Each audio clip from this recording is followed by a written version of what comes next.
They kept a huge secret. I exposed them all. Story. I moved to Oak Haven for the silence, but I soon learned that in a town this perfect, the rot isn't just hidden, it's incubating. I thought I was digging for the truth, but I didn't realize until it was too late that I wasn't the whistleblower, I was the beacon. The town of Oak Haven is the kind of place that prides itself on silence. It's a postcard-perfect enclave tucked behind a curtain of weeping willows and century-old oaks, where the lawns are manicured to the millimeter and the neighbors smile with a teeth-baring, practiced warmth. I moved here 4 years ago for the peace, lured by the promise of a quiet life away from the city's grind. But you don't notice the rot in a garden until you start digging. And God help me, I didn't know that my curiosity would eventually turn into a shovel. For 3 years, I was just another face in the crowd. I went to the town hall meetings, I bought my produce from Miller's farm, and I listened to the rhythmic thrum of the community. But the cracks started appearing in the subtle things. It was the way the mayor's eyes would flicker toward the woods every time the sun hit 6 o'clock. It was the way the local school board held emergency sessions that weren't listed on the public docket. And then there were the deliveries. Midnight trucks with unmarked plates rolling toward the old industrial park on the edge of town, escorted by men who looked more like private security than delivery drivers. I started keeping a journal. At first, it was just observations, trivial things that seemed odd but harmless. Then I found the first inconsistency, the town budget. Every year, Oak Haven poured millions into infrastructure maintenance, yet the roads were crumbling and the streetlights flickered like dying pulses. Where was the money going? I started pulling tax records, digging through archived municipal reports that hadn't been digitized yet, tucked away in the back of a basement in the county seat. The numbers didn't add up. There were shell companies, names of donors who didn't exist, and a paper trail that vanished into thin air the moment it reached the mayor's office. I should have stopped there. I should have closed the file and gone home to my quiet life. But Oak Haven had a way of getting under your skin. I began tracking the trucks. I bought a high-end camera with a telephoto lens and spent 4 nights shivering in the underbrush near the industrial park. What I saw wasn't infrastructure equipment. It was something far more organic, something that moved with a sickening, liquid grace under the glare of industrial spotlights. Whatever they were hiding in that warehouse wasn't just a financial scandal. It was something that defied everything I knew about the world.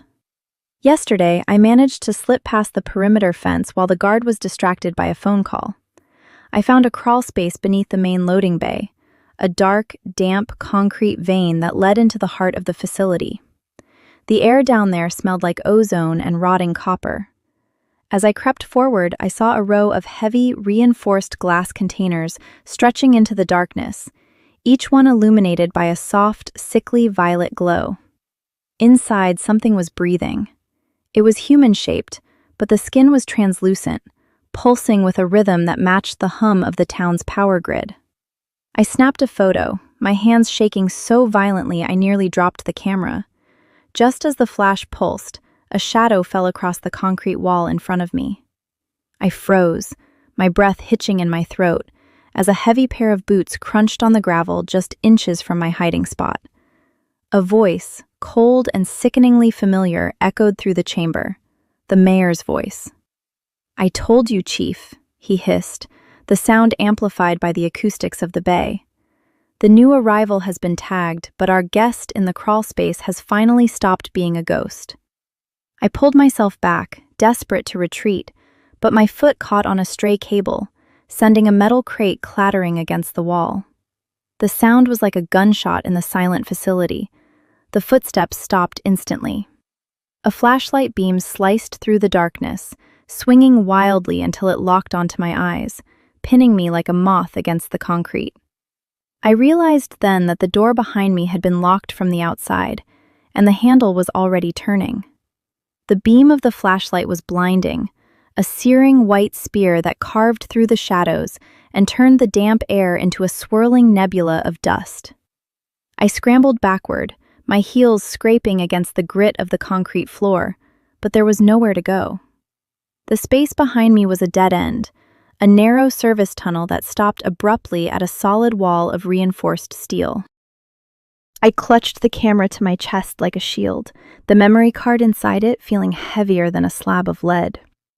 "Mr. Thorne, isn't it?" The voice didn't come from the flashlight. It came from the shadows to my left, smooth and polished, like a stone smoothed by a river. The mayor stepped into the periphery of the light, flanked by two men whose silhouettes were broad, blocky, and entirely devoid of empathy. He wasn't wearing a suit this time.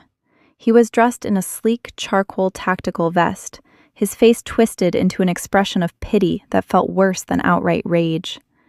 He stepped closer, his boots echoing with a methodical, predatory rhythm. "You've been a very busy neighbor," he continued, glancing at the pulsating glass container just a few feet away.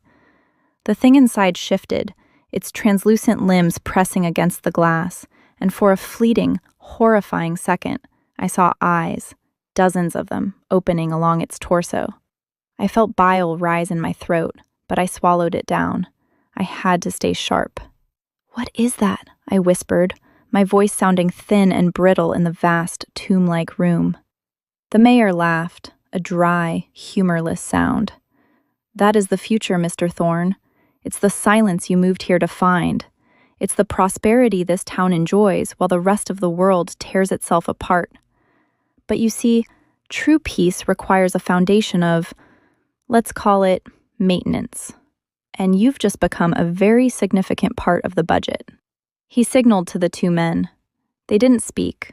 They simply moved, stepping over the cables and debris with the practiced efficiency of predators. I didn't wait for them to reach me.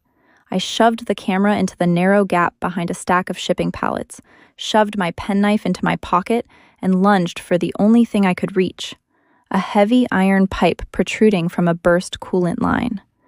I ripped it free, a hiss of pressurized gas spraying my face, and swung it wildly. I hit the man on the left, feeling the sickening thud of metal meeting bone. He grunted, stumbling back, but he didn't fall. He didn't even drop his flashlight. The mayor stood back, arms crossed, watching the display as if I were a lab rat being introduced to a maze. "Do be careful," the mayor warned softly. "That containment vessel is fragile. If you shatter it, we all die. The biological vent would cycle, and this entire sector would be atomized within seconds. I'm sure you'd prefer to die in a way that doesn't involve being vaporized by an experimental toxin, wouldn't you?" I froze, the pipe still trembling in my hand. I looked at the glass, then at the mayor, then at the exit, which was blocked by the second guard. My heart was hammering against my ribs, a frantic drumbeat of pure, unadulterated terror. I had the photo, the evidence that could tear this town to pieces, but I was currently staring down the barrel of a life-ending secret. I looked at the guard near the door. He was reaching for his belt, his hand closing around the grip of a taser. I knew that once they shocked me, I wouldn't wake up in my bed. I wouldn't wake up at all. My gaze drifted to the control panel mounted on the wall, the one with the red emergency release switch that glowed like a beacon in the dim room. "You think you're in control," I spat, my voice gaining a desperate strength. "But you're just the janitor, aren't you? You're just the one cleaning up the mess." The mayor's eyes darkened, the facade of politeness finally cracking. "Grab him," he commanded. As the guards lunged, I didn't retreat. Instead, I threw my entire body weight into a sprint toward the control panel. My fingers brushed the cold plastic casing just as a heavy hand grabbed my shoulder, jerking me backward with enough force to dislocate my arm. I screamed, but I didn't stop reaching. I slammed my fist into the red switch, and the entire facility began to groan. A siren, deep and guttural, began to wail, and the lights above us flickered from violet to a harsh, strobing blood red. The glass containers didn't just vibrate. They began to crack. The mayor's face turned white as he lunged for me, but it was too late. A hairline fracture shot up the side of the container, and a thick, neon yellow vapor began to hiss into the room. The sound of shattering glass was like a choir of screams, a high-pitched cacophony that vibrated deep within my marrow. The containment units weren't just breaking, they were disintegrating from the inside out, shedding their glass shells as the pressure within them equalized with the outside air. The neon yellow vapor didn't dissipate. It swirled with a sentient, aggressive intent, curling around the feet of the guards like starving vipers. The mayor's composure had vanished, replaced by a frantic, animal desperation. He didn't reach for me anymore. He lunged for a console on the far wall, his fingers dancing across a haptic interface that glowed with urgent amber light. "Seal the sector!" he roared into an intercom. "Lock down the ventilation. If that gas hits the upper vents, the whole town goes to sleep. Do you hear me? Everyone!" I scrambled to my feet, my shoulder burning with a dull, white-hot agony. The guards were no longer focused on me. They were coughing, clutching at their throats as the yellow mist began to coat their tactical gear. Their skin, where it touched the gas, started to blister and slough away, revealing something that looked less like muscle and more like the shifting, iridescent webbing I had seen inside the tanks. They weren't human, not entirely. And the revelation hit me with the force of a physical blow. The town wasn't just hiding an experiment, they were incubating an infestation. I didn't wait to see the outcome. I scrambled toward the crawl space, my lungs screaming for clean air, but a heavy boot pinned my ankle to the floor. I looked up to see one of the guards, his face half dissolved, his eyes replaced by that same pulsing, multifaceted geometry I'd seen in the tank. He wasn't breathing, he was vibrating. "You don't understand," he hissed, his voice a chorus of discordant, overlapping tones.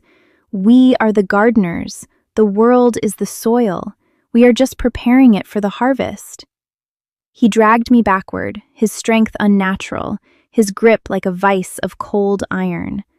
I thrashed, kicking wildly until my boot connected with his face. The impact felt like hitting wet concrete, but he stumbled. I rolled away, chest heaving, and scrambled into the low, narrow mouth of the service tunnel. I didn't stop. I crawled until my fingernails were bloody and my knees were raw. Behind me, the screams of the guards had shifted into a rhythmic, clicking language that made my ears bleed. I heard the sound of heavy hydraulic doors slamming shut, the finality of the lockdown seal shaking the very foundations of the warehouse. I burst out of a ventilation hatch into the cold, crisp night air of Oak Haven. The town was silent, deadly, unnatural silence. The streetlights flickered in that same syncopated rhythm I had seen in the facility. Every house on the block sat in darkness, but I could see them now. Figures standing at every window, faces pressed against the glass, all of them looking in the same direction, toward the industrial park. My phone buzzed in my pocket. It was a local number, the sheriff. I answered, my breath coming in ragged, terrified gasps. "Mr. Thorne," the sheriff's voice crackled, devoid of his usual gruff warmth. "We've been expecting you to emerge. You've caused quite a bit of trouble tonight." I looked down the street and my blood turned to ice. Every porch light on the street turned on at the exact same second, casting long, distorted shadows across the pavement. Dozens of neighbors were stepping out onto their lawns, their movements synchronized, their heads all turning toward me as I stood in the middle of the road. "The mayor isn't the one in charge, Thorne," the sheriff continued, his voice now sounding as if it were coming from every speaker in the neighborhood at once. "We are. And you've just invited the rest of the world to watch us finish our work." I turned to run, but the street was already blocked. Behind me, at the end of the cul-de-sac, a massive, silent craft was rising from behind the tree line, its hull reflecting the moonlight like liquid mercury. It didn't make a sound, yet the pressure in the air was so great my nose began to bleed. I reached for my pocket, fumbling for the camera, praying the evidence was still intact. But the ground beneath me began to liquefy, turning into a shifting, iridescent trap. I looked up at the sky, and for the first time, I realized the stars weren't stars at all. They were moving, converging, millions of pinpricks of light descending toward Oak Haven like a closing shroud. My phone slipped from my hand, the screen cracking, and as I tried to back away, I felt a hand on my shoulder. Not a human hand, but a cold, spindly claw that dug deep into my collarbone, pinning me to the spot. "Look up, Mr. Thorne," the voice whispered right into my ear, hot and metallic. "Your exposure is complete. Now, watch as the sky opens." The pressure was absolute, a crushing weight that pinned me against the cold asphalt as if gravity itself had decided to end our acquaintance. I tried to scream, but the air in my lungs tasted of copper and old, stagnant water. The sky, once a familiar tapestry of constellations, had been replaced by a swirling, bruised, violet void. The stars were blinking out one by one, swallowed by the massive, descending shroud that had turned our quiet, sleepy Oak Haven into a landing pad for something that had no name in any human language. The claw on my shoulder tightened, and I was forced to my feet. I turned, trembling, to see the sheriff standing behind me. He wasn't the man I had shared a coffee with just 3 days ago. His skin was a translucent, shifting map of bioluminescent veins, and his eyes, those dull, gray eyes, had vanished, replaced by shifting, liquid pools of silver that mirrored the descent of the craft above. "The transmission is sent," he whispered, his voice vibrating through my own ribcage. "You thought you were a whistleblower. You thought you were a hero. But you were the final node, Thorne. The signal needed a broadcast point to synchronize the rest of the planet's receivers. We didn't hide the secret. We waited for a catalyst to expose it." The gravity of his words hit me harder than the physical pain. I had been their conduit. By breaking into that vault, by triggering the alarm, I hadn't exposed a conspiracy. I had activated a beacon. I had used my own panic to broadcast their arrival to every Shadowrun facility, every hidden base, and every dormant sleeper cell across the globe. "My camera," I choked out, a final, desperate flicker of defiance. "I still have the photos. The world will see. They'll come for you." The sheriff laughed, a sound that wasn't human, a ripple of sonar-like pings. He reached into my jacket and pulled out the memory card I had stashed in the lining. He held it up, and before my eyes, the plastic simply evaporated. It dissolved into a fine, glowing mist that drifted up toward the descending ship, absorbed like data into a network. "The truth is a frequency, not a photograph," he said. Behind him, the entire neighborhood was undergoing a grotesque transformation. The neighbors, the sweet suburban families I had lived among, were shedding their human skins. They weren't being replaced, they were unfolding. They stood in the center of the street, their limbs elongating, their silhouettes twisting into geometries that defied Euclidean space. The houses themselves began to warp, the wood and brick softening like wax, molding into a crystalline, hive-like structure that pulsed with the same sick, violet light I had seen in the industrial park. I realized then that Oak Haven wasn't a town. It was an egg. I scrambled backward, hitting a neighbor's driveway, my heels digging into the dirt. I saw a flare of light in the distance. The military, perhaps? A fighter jet screamed overhead, its afterburners painting the clouds with fire. But as it neared the radius of the ship, the jet simply